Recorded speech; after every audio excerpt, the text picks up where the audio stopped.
Hello, this is Storybooks channel. New videos are posted every day. Subscribe and click the bell.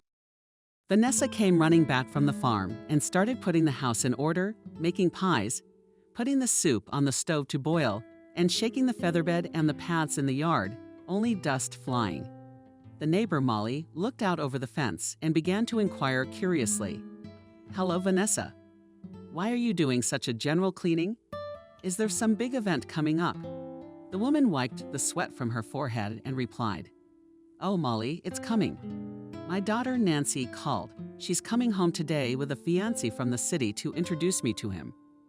And he's no ordinary guy, Alex from a family of important businessmen. So I've been spinning all morning." Grandma only clucked her tongue. "Congratulations. Well done, girl, you got what a prince. So you're going to be an important bird now. Watch out, you'll get a big head." Nancy sighed. "Oh, don't jinx it. What if that bogeyman doesn't like it? We are simple country people, not equal to rich people. I'm somehow worried." Toward evening, the guests arrived. Nancy got all dressed up, put on a decent dress, and began to meet her daughter and her bridegroom. She was worried for nothing. But Alex turned out to be a simple, open, and sociable guy. He did not become conceited and behaved very respectfully. He praised the cabbage soup and pies. "Thank you, Vanessa. Everything is so wonderfully delicious. It can't be compared to restaurant food. And in general, it's nice in your house, cozy." Nancy glowed and kept her eyes on her betrothed and began an important conversation. "Mammy, that's why we're here. Alex's parents want to meet you in person because we're getting serious. We're getting married. They're inviting you to the restaurant in a week for dinner. Will you come? It's very important for me, you know." Vanessa's stomach went cold. "Oh, my daughter. Why go straight to the restaurant? We could have stayed at home in a family way. I'm just a milkmaid. I don't go to such places. I don't even have a decent outfit. Will you be there too?" Alex replied, "No, my parents said it was just them and you. So to speak, a private one-on-one meeting. Don't worry about it, it'll be fine. It's just for a couple of hours. You know, it's tradition. The matchmakers have to discuss everything, get to know each other. After all, we're gonna be family soon." Nancy sighed. "Come on, my darlings, just for you. I'll be there. I'm so glad you met, fell in love with each other, such a good couple. I can't get enough of them." The woman made her bed for the young ones and went to rest in her room. Nancy showed Alex her baby pictures and chirped, "Look at this, I'm 5 years old. Wasn't I funny? The potty haircut and the ears sticking out. And this is at my high school graduation. You have classes of 30 in the city, but we only had 12, but we were friends. How do you like it here? Must be wild, huh? All the facilities in the yard, a Russian stove. And I loved it so much when I was a kid, when it was freezing outside, to climb on a cot with a cat and get warm. It was so sweet to sleep there." Alex gently kissed the bride. "Don't worry, honey, I like it here. I don't mind that you're from the countryside. What's the big deal? People live differently. Not everyone is as lucky as me to have rich parents. But that's not the main thing, is it? There were a lot of girls in my class who were attracted to me. But you know they all look the same, like from a soulless assembly line. Beautifully and fashionably dressed, batting their eyelashes extensions, but in the head nothing. Nothing to talk about. All they want is to be taken to a restaurant and given presents. They're crazy about their phones, taking selfies and folding their lips like a duck. It's funny. You're different, you're real. You are discreet, but so alluring natural beauty, and you have a smart, well-read. With you it is interesting. When my parents get acquainted, we'll discuss everything. I'll get my diploma, and we'll get married." Nancy knew at such sincere words, pressed herself against Alex and whispered, "I love you so much, Alex. You're the best I've got, just so you know." The moon shone dimly through the curtains. The groom had long been sniffing sweetly, curled up funny, and Nancy was still lying there dreaming of how soon they would be married, and also remembering her childhood and youth. Nancy spent her entire childhood in this quiet village. She grew up with her mother, and her father Thomas died very young, when she was only 2 years old. The girl hardly remembered him. Only the portrait in her mother's room reminded her of him. Her mother loved Nancy very much, tried to keep her daughter fed and clothed, saving money on everything. She worked as a milkmaid, got up early and ran to the farm. It was hard work. Mother was very tired, her hands hurt. She dragged heavy cans, and she also had to do everything around the house and run the farm. Her daughter felt very sorry for her family man because her mother was so beautiful. Her long blonde hair, blue eyes, and dimples on her cheeks. Even now, in spite of the years of hard work, she looked good, though she had forgotten what normal care and cosmetics meant, and there was no time for outfits in the village. A t-shirt and knee-high rubber boots were her entire closet. It was her mother who began to persuade her daughter to go to town after school. "Nancy, honey, go to town. I've got some money saved up, enough for the first time. Try to go to school. Maybe you'll find a job, get a job somehow. What are you going to do in the countryside? Go to the farm? Well, look at me. Look at my hands. My legs are swollen too. My veins are sticking out. You didn't graduate with a medal for nothing, did you? Maybe you'll get lucky. And if not, you can always go back. I only ask you to be careful with guys. I understand youth, passion, and love. Don't rush into it. Don't jump headlong into it. You see how hard it was for me to bring you up without a husband. So be a good girl." That's how Nancy ended up in the big city. At first, she and her mother arrived alone. Nancy got her daughter settled in a dormitory, paid for her room, and only then left with a peaceful heart. Even though Nancy was an excellent student, she didn't manage to get into the full-time department. She fell a little short. Nancy was so upset, she cried on the steps of the university. Everyone had long since left. The building was empty, and she just sat there, not knowing what she would do now. To go back to the village without bread was a shame. How could she look her mother in the eye? After all, she believed in her. To stay here, and then what to live on? The janitor, Maria Fyodorovna, came up to her and started asking her who she was and why she was crying. Nancy herself did not know why she told her everything. She showed her passport and her documents. She just felt so sad and nauseous and wanted to at least share it with someone. The older woman looked intently at the young girl and took pity on her and offered, "You know what? Don't cry. Tears won't help. Moscow wasn't built in a day. You're not the first, you're not the last. You didn't get in full-time, that's okay. Go to correspondence school. A diploma is a diploma. It's better than nothing. I heard there's an opening in the library. I'll ask for it tomorrow. If it works out, I'll get you a job there. It doesn't pay much, but it'll get you by. And it's a good job. It's not like carrying sacks on your back. But if I vouch for you, don't screw it up. Don't skip classes. Work hard." Nancy even glowed. "Oh, thank you, Maria Fyodorovna. I agree. Don't you think I'm not like that? I'm a country girl. My mother raised me strictly. I'll do my best. I won't let you down. What a great idea. I hadn't even thought of taking a correspondence course. I'm going to apply tomorrow." The elderly woman muttered. "Yeah, all of you are not like that at first, and most of you go back in a month, and even with a litter. Look at me." That's how Nancy slowly settled in town. She worked diligently in the library. She even liked it because she adored reading from a young age, the silence, the peace, the accuracy and assiduity. Her schoolwork was also going well. Her diploma was on the way. It was here, at her workplace, that she met Alexei.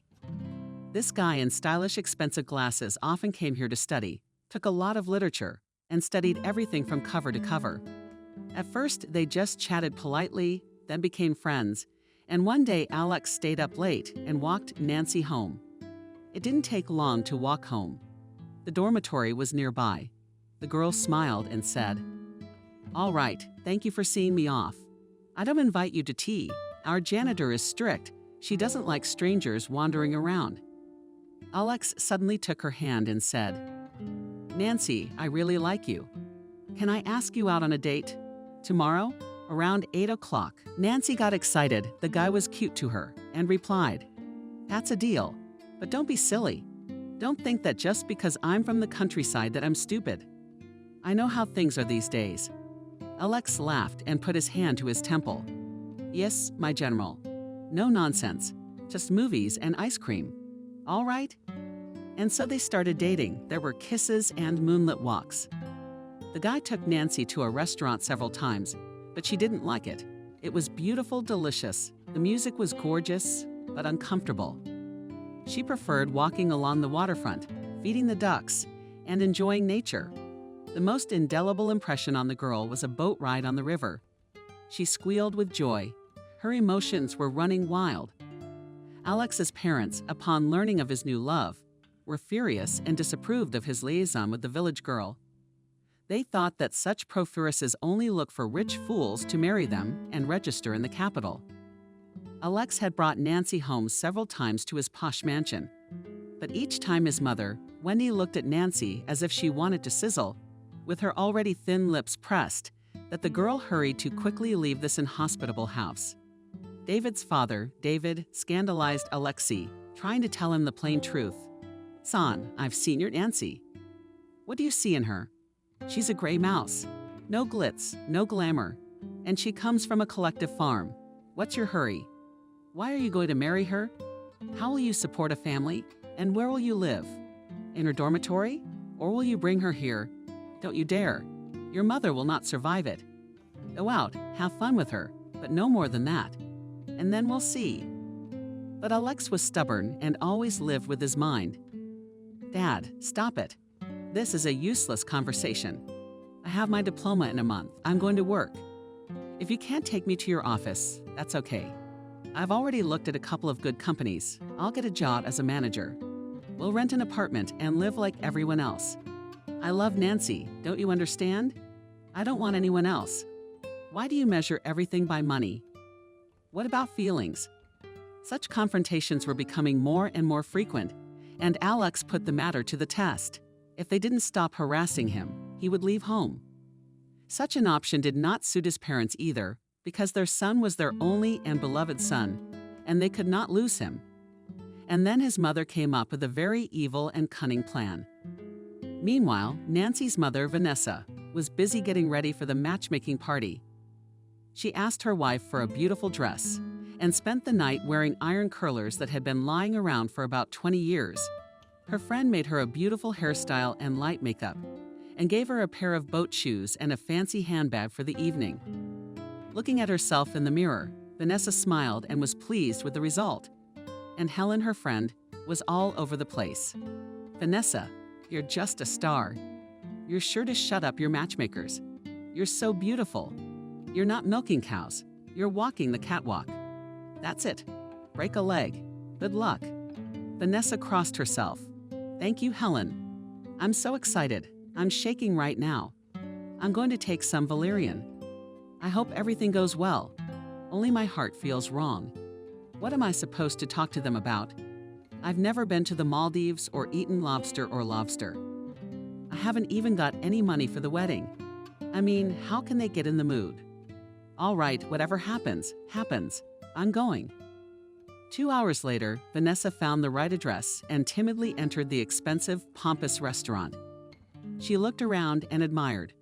On the ceiling, on the halls, reproductions of famous avant-garde artists, chic and glitter. A waiter came up to her. "Good afternoon. Do you have a reservation?" Vanessa replied. "Hello. Yes, number 8.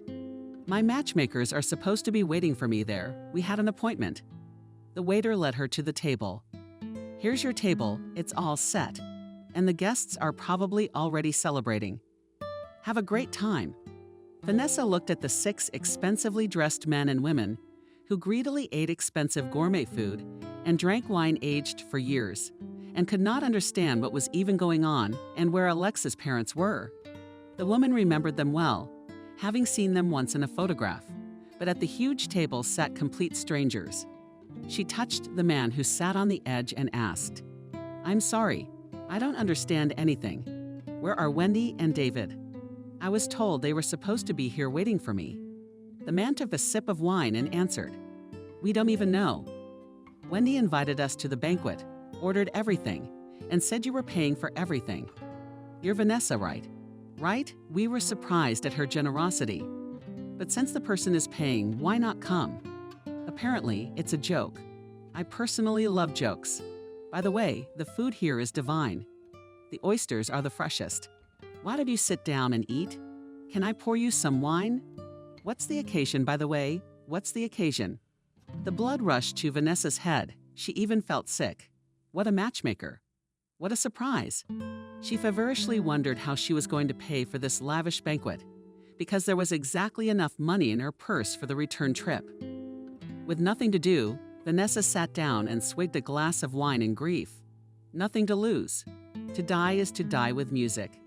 At that time, a singer was trying to make an appearance on the stage. But she had neither voice nor ear, and the visitors began to whistle and shout to get her off the stage. It was really impossible to listen to that. Memories came flooding back to the woman. After all, she too had once attended music school and had shown great promise. Her biggest childhood dream had been to become a singer and perform on stage. The wine and the shock of what had happened hit Vanessa so hard that she suddenly stood up, walked resolutely straight to the stage, took the microphone, looked around the audience, and sang. The sky is covered with a dusting of stars, and the branches will bend elastically. I can hear you 1,000 versts away. We are an echo. We are an echo. We are long echoes of each other. Everyone in the hall suddenly fell silent. The orchestra immediately picked up the tune and played to the beat, and the audience began to clap. Many people whispered, "That's divine.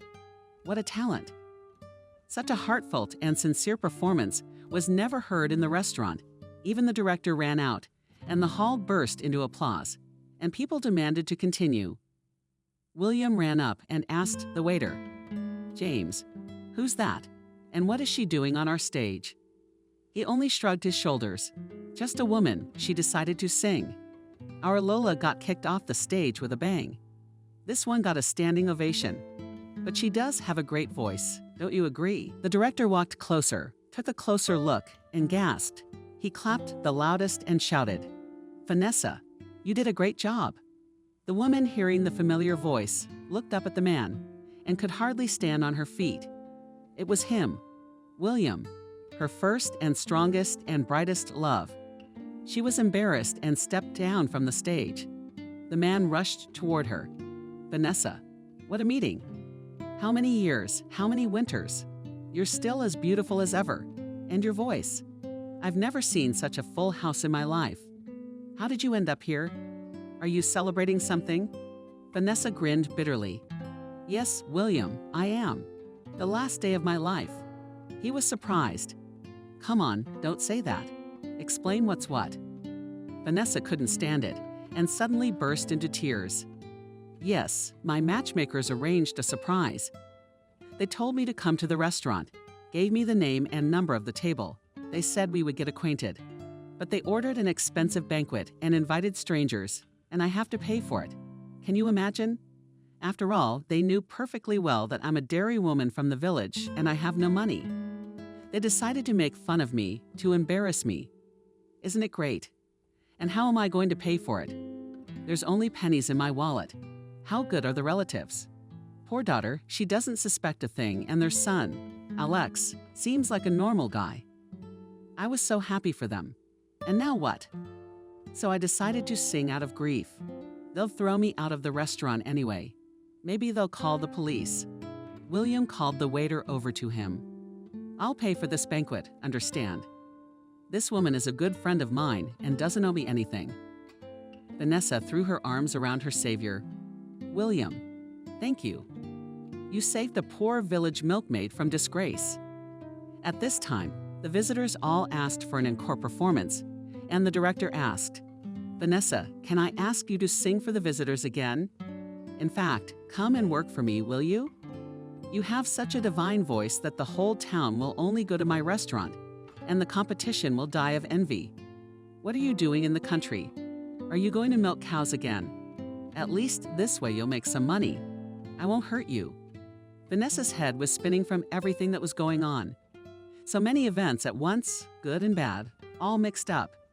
She came on stage again and sang easily and confidently. The world is not easy at all, not easy at all. You can't hide from storms and thunderstorms in it. The audience immediately picked up the old well-known tune, and everyone applauded again. Vanessa did not take the bus home that night. She and William chatted and drank wine, and then he drove her to the village himself, promising that she would come work for him. Her daughter called 3 times and kept asking him how the evening had gone. Vanessa's first impulse was to tell him how hurt and offended she had been, and that it was probably not worth entangling her daughter's fate with such vile people. But then she remembered Leshu, his kind eyes, and decided that children are not responsible for their parents and do not destroy the happiness of the young. She answered cheerfully, "It's all right, Nancy, don't worry." We had a good time, very cordial. My friend Helen rushed over in the morning. She had a lot of trouble finding out. "Vanessa, open up. Are you still asleep? What about the farm? You'll be scolded. Come on, tell me. How did it go? Were you pretty? Were you?" The woman smiled blissfully. "Helen, if I tell you everything, you'll never believe it. Do you know who I met? The first love of my life. William. He's the director of that restaurant. I sang a song there, and he offered me a job. Can you even imagine that? From milkmaid to singer. That's hilarious. I can't believe it myself." My friend gasped. "You what? The one you had an affair with in music school? Come on, tell me about it. I'm about to burst with curiosity." Vanessa laughed. "What's there to tell? I was a student in the city, and he was a vocal student too. That's where we met. I immediately fell in love with him, just did not want my heart. He was so passionate, tender, hot-tempered, and very jealous. That gave me roses in armfuls and serenades sang, then fought violently. In general, as on a volcano. And then we had a stupid fight. He made me jealous, and I was mortally offended. So we broke up. Soon I met Thomas and went to live with him in the country. I spat on everything. I was a fool, young and stupid. What can I say? And yesterday I hardly recognized him. Such a handsome, respectable man. So I'm thinking, should I say yes or no?" Helen even jumped up in her chair and waved her arms. "What are you, crazy, mother? No, just say no. Take the bucket, go to your cows. Of course you do. It's like winning $1 million in the lottery. It's a once-in-a-lifetime chance. You've been dreaming of becoming a singer all your childhood. Well, your dream is coming true. What's there to think about?" Vanessa hesitated. "How am I going to leave the house? And the household? I'm used to it. It's all my own." Helen reassured her. "Don't worry. I'll look after your house. And I'll take your goat Manka and your chickens with me, and your dog too. Go, and don't even think about it. What did you tell your Nadia? You can always come back." So Vanessa decided to take a risk. She moved to the city. William rented her a cozy apartment not far from the restaurant and said firmly, "So, Vanessa, tomorrow is your first day of work, or rather evening, and today we're going to create your image. You don't have much in the way of outfits." Vanessa was embarrassed. "What outfits are there in the village? What are they for? I've already forgotten what it is, except that I haven't earned any money for outfits yet." William waved his hand. "Here, consider it in advance. You are now the face of the establishment, its business card, so to speak. Let's keep up the brand." Vanessa knew he was right. He needed to clean herself up, otherwise she would be ashamed to show her face in public. So William took her first to a beauty salon, and then to a boutique with fashionable clothes. Vanessa had never experienced such pleasure when the soft hands of the master gave her a treatment and massage, followed by a manicure. Then her hair was freshened, and 2 hours later, she emerged a completely different person. William even whistled. "Wow, Vanessa, you are irresistible, really. I can imagine what will happen when we dress you up. You're gonna look great." The woman was swooning from such compliments, she didn't even recognize herself. What had happened to the bored milkmaid? Now a prominent, well-groomed woman looked at her from the mirror. The first evening at the restaurant went off without a hitch. The customers were delighted with the new singer. Her melodious voice and beautiful love songs tuned up the romance and added to the mood and positive emotions. My daughter, hearing such news, was happy for my mom too. At last, she would rest and do something she really loved. William was falling more and more in love with Vanessa every day. He could not get enough of her. He began to stay late at work, just to be with her for a little while. But still, he did not dare to admit his feelings, because he had been married for a long time. Even then, after a painful breakup with Vanessa as a young man, his parents had persuaded him to marry a wealthy heiress, Cindy. She was a money grubber, she knew her worth, and she had a terribly capricious disposition. At first, family life seemed to work out, but William dreamed of children, and Cindy wouldn't agree to get pregnant. She was careful to protect herself and did not want to spoil the perfect figure. Over the years, they became more and more estranged from each other. The wife began to drink more often. At first, it was harmless cocktails with friends, champagne and wine, and then more. When she was drunk, she behaved outrageously, making wild, jealous scenes and scandals. William repeatedly tried to appeal to her conscience, and she seemed to get her act together, but she didn't last long. Cindy led an idle life, not doing anything, just hanging out at social gatherings and girlfriends. Blamed her husband that he pays little attention to her, rarely at home. William had long wanted to divorce her, but felt sorry for her, knowing that then she just rolled to the bottom. But now that he met Vanessa, he could not look at the tired alcoholic wife.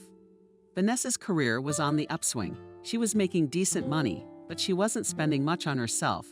She was saving for her children's wedding. She wanted to do her part in the banquet, so that she and her daughter would not be seen as paupers. Nancy and Alex were doing fine too. The guy had gotten his degree, had found a job, and they were getting ready to get married. And only Wendy was furious. After all, her devious plan hadn't worked. She didn't understand how the redneck had managed to get away with it. Where had she gotten the kind of money to pay for an expensive banquet in full? The woman was furious and mercilessly nagged her husband. Vadim, why are we sitting idly by? Do we have to do something? After all, our sucker really is about to marry that girl from the village. Think about it. You're so connected.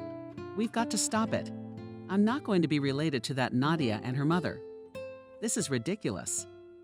It was Wendy's birthday, and she and her husband decided to celebrate at their favorite restaurant. Naturally, they did not invite their son or Nancy, so as not to embarrass themselves in front of the distinguished guests. In the midst of the celebration, the host announced, "Dear guests, now our new singer, Vanessa, will perform before you. I assure you, her divine voice will not leave anyone indifferent." Everyone stared at the stage with interest, and then she came out. Vanessa looked great, in a long, tight ruby dress and elegant shoes. Long, beautiful, well-groomed hair flowed down her shoulders, and her eyes lit up with joyful lights, because she really enjoyed her performances, putting her whole soul into each song. Vanessa sang a beautiful song about love and fidelity, and Wendy stared at her dumbfounded as she recognized the new singer as a future milkmaid matchmaker. She was literally swept up in a wave of hatred and envy. In his head was beating just one thought. How did this rustic roughneck manage to make it in the people? It's just unbelievable. And how did she get dressed up? It's like a true pop star. But that was not all. Vanessa, too, recognized Nina and her husband and decided to surprise them in return. It was impossible to resist. When the applause died down and the audience calmed down, Vanessa took the microphone again and spoke loudly. "Ladies and gentlemen, I take the liberty of congratulating the dear Wendy on her birthday. I have heard about her kind and sympathetic character, and she is a great person in general. Is it a joke to be so generous and order a fancy banquet for a future matchmaker? It's worth a lot, honestly. Thank you for everything, Wendy. Be happy. You will be rewarded for your good deeds." Everyone applauded, unsuspecting, and only Wendy herself blushed like a boiled crawfish, catching the mockery perfectly. She wanted to pull the cheeky woman's hair right off, but she couldn't do it. There were respectable people around, and she had to say thank you and applaud too. Wendy sipped one glass after another and nervously watched Vanessa's performance. It hadn't escaped her notice that the director of the restaurant had personally handed her a gorgeous bouquet of roses and was looking at her so soulfully. The matchmaker raged to herself, "Aha, it all makes sense to me now. So that's who is the good wizard. Probably managed to sleep with the director, not to pay for the banquet, and also knocked out a job at the same time. Quick, just like her daughter. That's all right. I'll tell William's wife about his adventures on the side and his new girlfriend and see how she pulls her hair. Then there'll be no son's wedding for sure. I'll make it clear to my son that the apple doesn't fall far from the tree. And his NACA is the same. Too bad he has not yet realized it." The very next day, Wendy arranged to meet Cindy at a cafe. Knowing her passion for alcohol, the woman ordered a strong wine, and after drinking a glass, she began an intimate conversation. "You see, Cindy, I respect you very much, and I couldn't help warning you. Only a lazy man doesn't go around talking about your husband having a mistress. It's the new singer from his restaurant. A certain Vanessa. I've seen her. She's nothing special. She's just a village milkmaid. And her voice is very mediocre. I don't know where your William found her. He's been hanging around her, so you better do something about it before it's too late. I've been married a long time myself, and it pains me to see a happy family like yours ruined by a village idiot." Cindy's face changed, and she went as pale as chalk. "Are you sure? What a bastard. And I wondered why he almost stopped coming home. And he's acting weird. He keeps hiding his eyes. So that's what this is all about. Thank you, Wendy, for your feminine solidarity. What's the holdup? I'm going over there right now, and I'm going to kick the hell out of that little twerp. I'm gonna make her dance. It'll take a long time to get rid of other people's husbands." The woman stood up determinedly, paid the bill, and left not quite sober. And Wendy savored the delicacies alone and was perfectly pleased with herself. That was it. That's the end of that Vanessa. After all, Cindy's scandalous disposition was known to many. That night, Vanessa was getting ready to perform in the back room when a drunken Cindy stormed in. Her eyes burned with a mad, unhealthy fire. The woman came at Vanessa from behind and yelled at her. "You little cunt of the collective farm. You decided to steal my husband out of the family? You bitch. William and I have been married all our lives. And now you show up. He won't even look at me now. He won't even look at me. That's the deal. Get out of town and go back to the middle of nowhere. Now, otherwise I'll pull your hair out or worse. Do you understand me? William is mine forever. Do you understand?" Vanessa fought back and screamed. "Help, you're crazy. I'm not sleeping with your husband. He and I are just old acquaintances. That's why he offered me the job. I just sing, that's all. If you don't believe me, ask him yourself. I have no reason to lie." But an enraged Cindy was unstoppable, spewing curses and yelling at the whole restaurant. A frightened waiter came running in, barely able to separate the women. He knew the violent temper of the director's wife and had seen similar scenes more than once, so he began to calm her down and quietly lead her away. Vanessa wept. She was so humiliated and disgraced. She's been treated like dirt. No, she won't stay here a minute longer.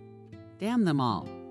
The woman canceled the show, ran to her apartment, frantically packed her suitcase, leaving every single thing William had bought her, and left on the first flight back home. When Helen's sleepy friend opened the door late at night and saw a crying Vanessa, she was dumbfounded. "Vanessa, what are you doing? What's the matter?"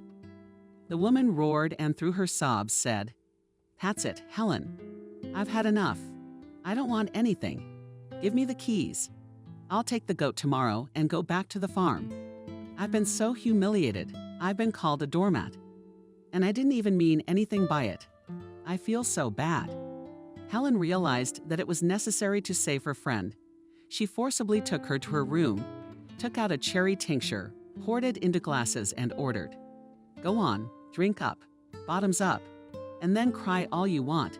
It'll make you feel better. It always helps me when my hubby's playing tricks on me." They sat in the kitchen for a long time, Vanessa pouring out her soul, gradually groggy and calming down. Inquisitive Helen asked, "Well, honestly, Vanessa, you love him, don't you? Tell me the truth. Otherwise, you wouldn't be so offended. Do you love him? Still in love. The woman nodded her head in agreement. I love you, Helen, of course I love you. Yes, so that even my heart sizzles. My blood runs cold in my veins, but it's too late for that. William's married, and that woman won't let him go. So we must forget him, tear him from our hearts. But how? Tell me, how do I tell myself to forget him? When I still remember his hands, and it's been so many years, and Nancy is from him. Do you understand? He's her father. Helen jumped up and down. How so? You never said. I thought it was from your husband, Thomas. Vanessa roared again. Everybody thought so, and so did my daughter. Not a living soul knew about it. When I broke up with William, it took me a month to realize I was pregnant. It scared the hell out of me. And then Thomas started courting me. But I found a way out. I was a coward. I didn't tell him anything, and I went to live with him. He was nice, he loved me. When he found out I was pregnant, he was happy. He loved Nancy. He couldn't wait to see her, and I couldn't tell him she wasn't his. That's the way it is. My friend whistled. What a twist. What are you doing? Now Thomas is long gone. Tell William about his daughter. He has a right to know. Vanessa just waved her hand. Why? It's been so many years. He's got his own family. And how am I going to explain all this to my daughter? No, Helen. I don't want anything. I'm going to live my life the way I lived it, and that's the end of it. I haven't turned out to be a singer. It's not my destiny. William was equally dumbfounded when the waiter told him about Cindy's wild scandal and her visit to Vanessa. He reported that she had run out of the restaurant in tears and was never seen again. William felt as if his heart had stopped beating at that moment. He couldn't even think of losing Vanessa, had become the meaning of his life, his second breath. The first thing the man did was to rush to the rental apartment. It was open. The keys were on the shelf in the hallway. All the things were stacked neatly on the couch. Vanessa was gone. William was tearing his hair out. Stupid. Idiot. It's all my fault. I should have talked to Vanessa a long time ago, told her I loved her. I should have divorced her already. And now what? I can only imagine how hurt Vanessa is. How she is angry at him. So humiliated. William went home in a frenzy. Cindy, as usual, was drinking whiskey, lounging imposingly in an armchair, the television playing loudly. The man strode into the hall without taking his shoes off, turned off the TV with the remote, and said sharply to his wife, Cindy, I know everything. Why did you make such an ugly scandal? You hurt an innocent man. The drunken woman laughed unabashedly. That's nothing. If she ever comes near you again, I swear I'll pull her hair out in a jiffy. She'll know how to steal husbands from their families. William freaked out. What family? Cindy, wake up. Where do you see family? We've been living like roommates for a long time. We don't even have anything to talk about. Your only friend is a bottle. That's it, my patience has run out. We're getting a divorce. Cindy jumped up from her chair, but staggered and fell ugly right to the floor. William sighed and helped her up. The woman screamed, Count it. I'll sue you for everything. You won't have any money. You know who my father is. I won't give you a divorce. William responded decisively. I don't care if you take it all. I have enough strength and brains to start my business again from scratch. Think of yourself. My advice to you, get a grip. If you want, I'll arrange for you to go to a clinic in anonymity. You're killing yourself. Cindy, I don't want us to part as enemies. But the woman continued cursing and spewing curses at her husband and Vanessa. William looked at her in disgust one last time and said, Farewell, Cindy. Live your life as you know it. 3 weeks passed. Vanessa didn't live all that time, she just existed. Like a robot, she walked to and from the farm. But all she could think about was William. How she missed him. How she missed him.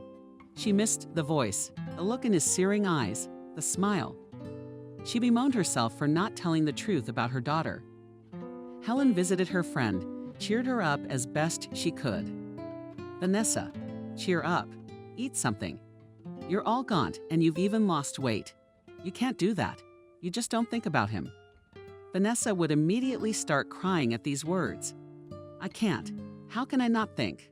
I love him. I just realized it now. I can't live without him, that's all. I didn't even think that at 45 an old love could flare up with such force. At least Nancy doesn't see it, or she'd say her mother's gone mad in her old age. My daughter's wedding is coming up, and I'm in love like a girl. Shame on you. Helen hugged her friend. You're silly. It's good that you're in love. You'll see, if he loves you too, he'll come for sure. It was early morning. Vanessa was still asleep. Suddenly a car drove up to the house, and the dog barked frantically, unleashing its leash. The woman's heart began to pound, and she went to open the door as she was in her robe and slippers, on stiff legs. On the threshold stood William, with a huge bouquet of scarlet roses and a suitcase. He said quietly, I'm here for you, Vanessa, for good. I divorced Cindy. I'm sorry for her wild scandal. I love you, Vanessa, as I did when I was young, even more. I won't give you up to anyone. May I come in? Won't you send me away? Vanessa sobbed and threw herself on William's neck. She clung to him and whispered, And I love you, and I won't let you go anywhere else. Do you understand? I felt so bad without you. Oh, what are we standing here for? You go on in, my good man. I'm going to run to the farm, milk the cows, and come back. I'll bring you some fresh milk. William kissed her. You're going there for the last time, and I'm coming with you to help. And then we're leaving. To the city. For good. Enough of your humping, Vanessa. You've got me now. Vanessa laughed. Don't be ridiculous. I'm afraid my cows won't appreciate your business suit. No, wait for me at home. Make yourself comfortable. I won't be long. Vanessa quickly got the job done. She was all sunshine. Helen asked her, Why are you glowing, my friend? Didn't you wait for your sweetheart? Vanessa nodded. You've waited, Helen, you've waited. He's divorced. He's taking me to his place. We're going away. God, I'm so happy. A friend hugged Vanessa. Well, didn't I tell you? If he loves you, he'll come back. Did you tell him about your daughter? Didn't you? Vanessa, you can't do that. He's the father. The woman agreed. I haven't had time yet. But you're right, you can't do that. I'll come right now and tell you. Well, goodbye, Helen. Now we'll come here as a daksha. Her friend waved her off. Happiness to you, Vanessa. You deserve it. Vanessa changed in the hallway, took a shower, and from the threshold she heard a delicious smell. She looked into the summer kitchen and gasped. William, in a suit and apron, was working at the frying pan, frying eggs. The woman laughed. Oh, breakfast is ready. I didn't expect that. Oh, thank you. William wiped away the sweat. You wouldn't believe it. He's a restaurant manager himself. But he can't even cook properly, and his eggs are burnt. You're the only one with Nancy. They ate breakfast, and Vanessa decided to have a frank conversation. William, listen. What I'm about to say will probably surprise you. Nancy is your daughter. When we broke up, it was after I knew I was pregnant. And then I met Thomas, and, you know, he didn't realize it. He thought my daughter was premature a month early. He loved Nancy very much, only he died early. And I was the only one who knew it wasn't his. It was your daughter. There you go. I know what I did was wrong and unfair, but I didn't see any other way. The man couldn't believe it. Tears welled up in his eyes. God, Vanessa, I never thought I'd be a father. Cindy wouldn't give birth, and I've always wanted to have children. What a joy. But your husband died a long time ago. Why didn't you find me sooner? You didn't tell me. I would have given it all up right away. Would you have helped her, loved her? The woman only sighed. Well, I thought you had your own family. Why do you need all this? And who knows if you believe me or not? Another question is, how do I tell Nadia about it now? She thinks Thomas is her father, even though she doesn't remember him at all. But still, how can I explain all this to her? I can't imagine. What will she think of me? William walked over to Vanessa, held her against him masterfully, and kissed her passionately, then whispered, Vanessa, you're making life too hard. Everything will work itself out. You'll see, just take your time. And the ocean of passion engulfed them both. They noticed neither the old creaking couch, nor the dog barking in the yard, nor the rooster screaming all around. They just dissolved into each other. From that day on, Vanessa's life changed dramatically, as if in that fairy tale about Cinderella, who was finally found by Prince Charming and tried on the slipper. She and William went to the city, began to live in the same rented apartment for the time being. After all, Cindy had managed to take away everything but the restaurant. But that didn't scare them both. Vanessa started singing as before. Customers came with pleasure, and business only grew and expanded. William met Nancy and Alex, and they started hanging out. He kept looking at his daughter and finding his features in her, the mole above her eyebrow, the same slightly protruding ears, and his look. And one day he couldn't stand it. He decided to talk. He waited until Nancy came out of work, approached her. "Nancy, let's sit down. I have a very important conversation to have with you. I don't know how to start, honestly. I'm not good at beating around the bush, so I'm going to be blunt. I'm your father. I'm your father. You don't think I'm a scoundrel or have abandoned you? No, it's just that I myself only recently learned this terrible secret from your mother." Nancy was shocked and blinked a lot. "How's the father? I don't understand anything.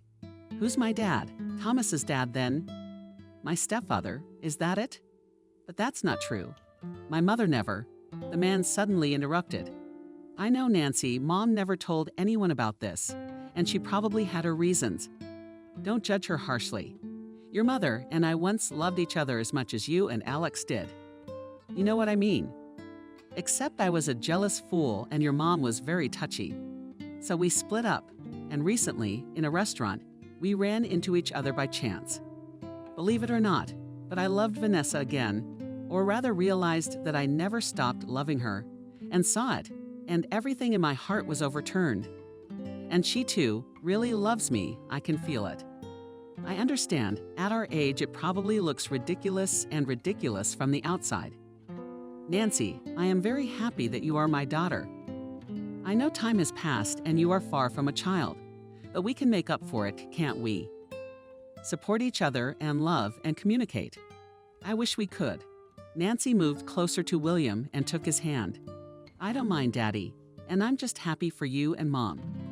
Thank you for getting her out of the village routine, so she won't have to knead mud and carry heavy buckets anymore. And it's no nonsense at all to fall in love at your age. That's wonderful." William hugged his daughter. "How wise you and your mother are beyond your years. We're the ones who need to learn from you." Alex and Nancy were just having tea at the guy's house. She was telling him all the news about Mom and William, and how she had found her father. The guy only wondered. Wendy walked in and wrinkled her nose when she saw her future daughter-in-law. But her son at once stunned her. "Mom, here's the news. You won't believe it. Nancy isn't just a milkmaid's daughter anymore. She's a rich heiress. After all, her father is a famous restaurateur, William. How's that for a change, huh? Maybe now you'll finally calm down and stop stalling us. Or is it a matter of principle for you not to communicate with us?" Alex chuckled as he watched his mother's facial expressions, her face now expressing the whole gamut of experience: shock, surprise, shame, and embarrassment of the moment. Nancy was amused, too, now that her mother-in-law was obviously going to be nicer to her. Wendy immediately pulled herself together, smiled pellucidly, and began to chirp. "So, what do I mind? Do I mind? You guys are welcome to get married. Daddy and I are all for it. I always said, Nancy's a smart girl, she'll be a good wife and hostess to you." The young people jumped with laughter, because it was as if the woman had been replaced, and she was so flattered to Nancy. William and Vanessa bought a large country house and decided to offer the young couple to live together. Because there are 2 floors, with balconies, there was enough room for everyone. The man really wanted to be close to his daughter, to see her more often, to know how and what she lived, and Vanessa sincerely hoped that soon the grandchildren would come, just in time to help them. Alex and Nancy gladly accepted this offer, but they went even further. Nancy exclaimed, "Mom, Dad, why don't we have a double wedding? Imagine that, me and my mom getting married together. That's something you'll never forget. That's great. Then again, we'd only have to have a banquet once, and it would be a total savings. Vanessa blushed. I don't know, at my age it's a shame to get married. I thought William and I would just get married quietly. People would laugh. This is where William himself intervened. No, my dear.